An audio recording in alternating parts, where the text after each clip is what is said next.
Thank you for the opportunity to testify on the deficiencies in North Dakota's current Common Core standards for mathematics and the bill currently under consideration to fix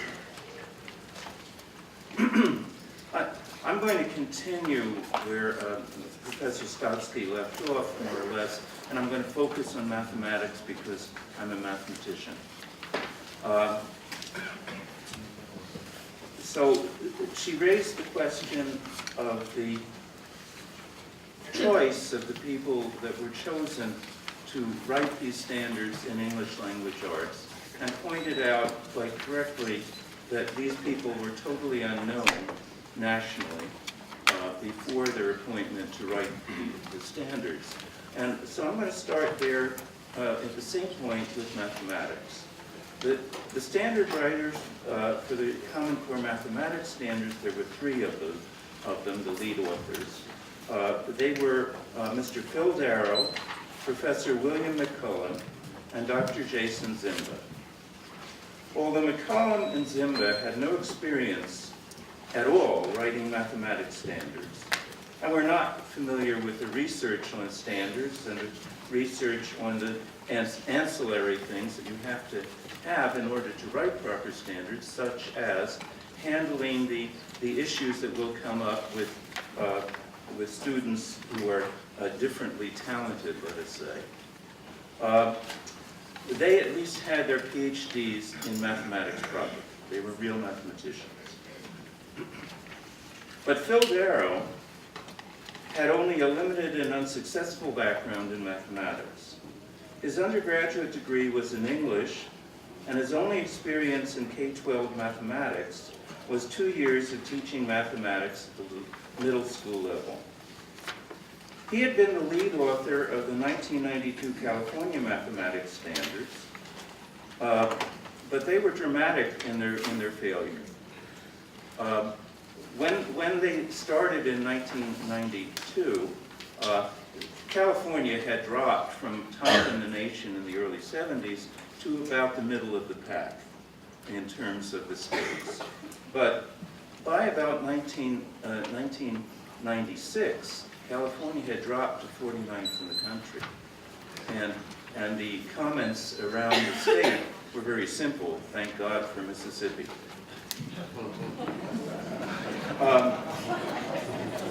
So the state legislature authorized a revision of those standards, and that's where we got involved at Stanford. It was a group of 4 of us in the mathematics department who rewrote the California mathematics standards and at least gave you readable, comprehensible, and in the end, actually research-based standards, as was done in Massachusetts and under the direction of Dr. Stotsky. Now, not completely satisfied with the job he had done in California, Phil Darrow then headed up the commission that was designated to develop and write standards for Georgia in the early 2000s. And the same thing happened, except they didn't get that far. They realized fairly quickly that this was being made a complete hash. And so they stopped the process midstream and brought me in to form a group to revise Georgia's standards and create something that was a little better. And the same thing happened one more time in New Jersey. Again, Phil Darrow was brought in to lead a writing group, and it had to be completely abandoned. So that's Phil Darrow's background, remarkable background. And the other 2 had no background. So one might wonder why such people, 2 with no experience whatsoever, and one whose extensive background has never resulted in successful standards, were selected for the enormously important task of writing national math standards. And yes, we knew full well that that's what we were doing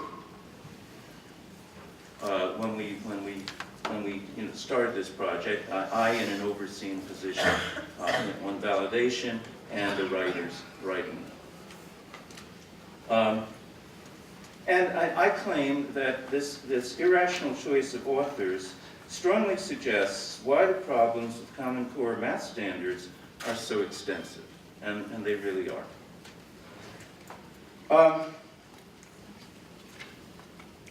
Okay, it's already been pointed out that I was the only mathematician on the validation committee, and so as a result of that, I was more or less the representative of the validation committee, and I should say, what was the validation committee all about? Well, what we were supposed to do was to verify that all the standards were research-based and benchmark, that is, totally comparable in terms of level and complexity to the standards of the highest achieving countries in the world. And if necessary, we had the authority, that was in our original charge, to revise and rewrite those standards. So, in the strongest possible sense, our job was to oversee the process. That was initially. But the issue was that I took it dead seriously. And so when the initial draft came out of the standards, it stopped with Algebra 1.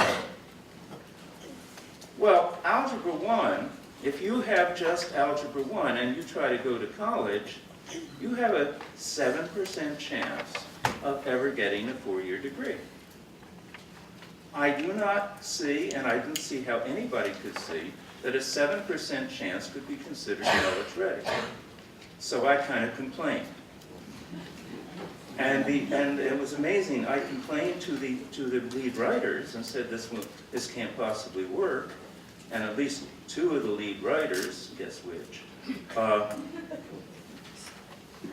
agreed with me. It was quite clear they agreed with me. They told me that there was nothing they could do.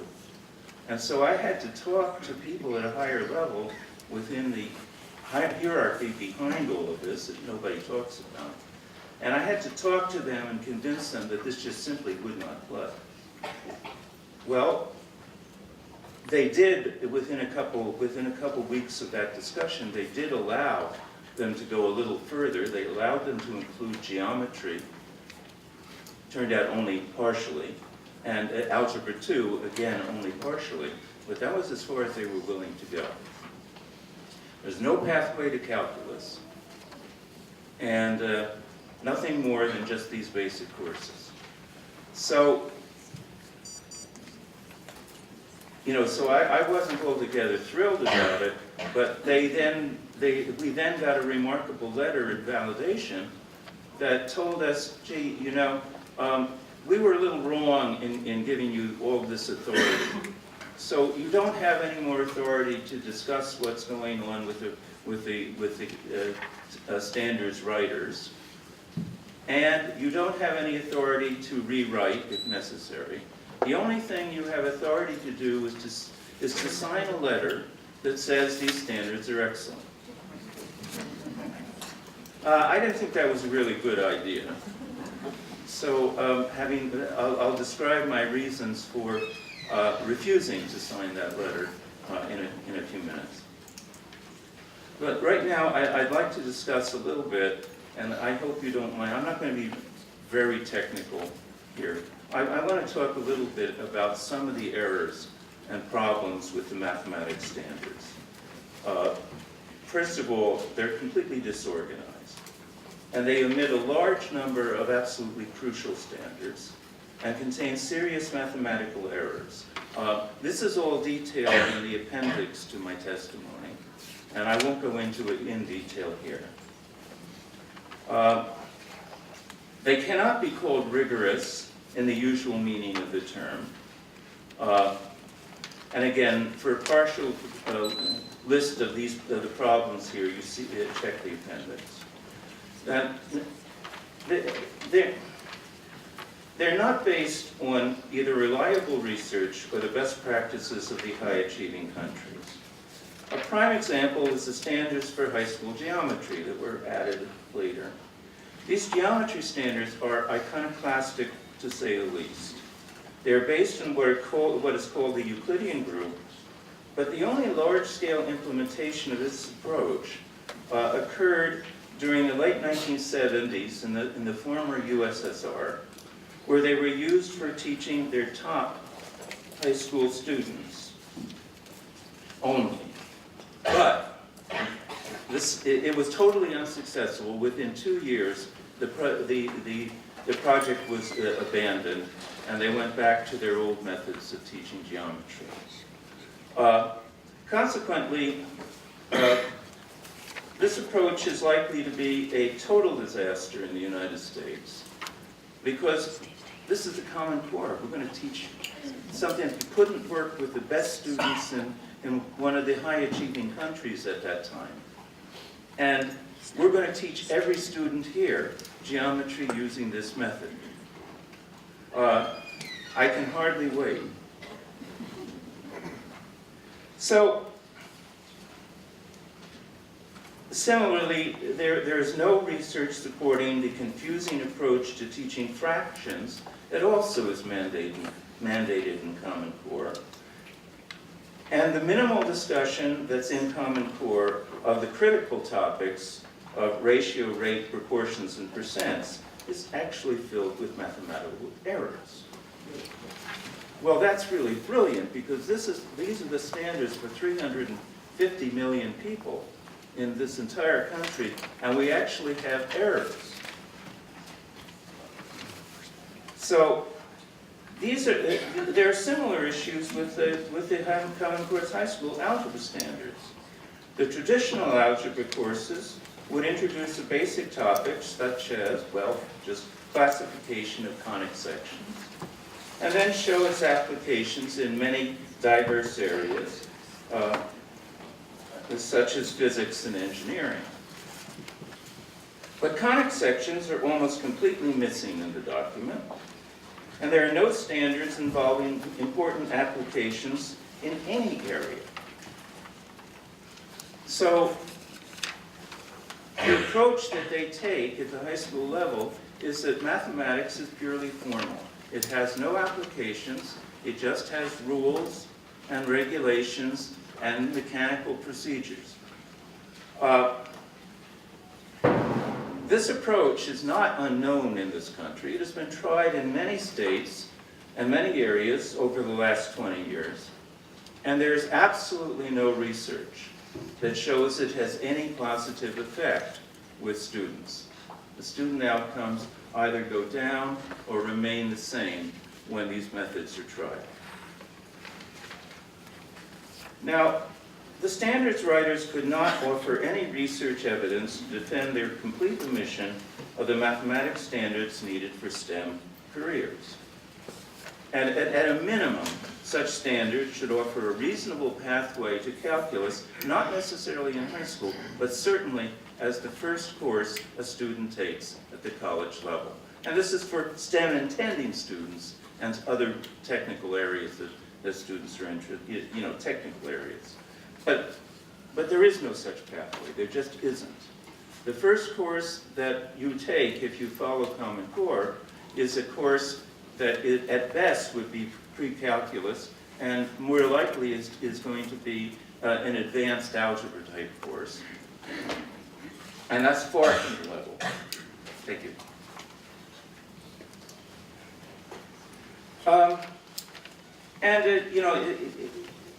We do have some data here. What are the chances of getting a student who's STEM intending with that background, Common Core background, ever getting a STEM degree?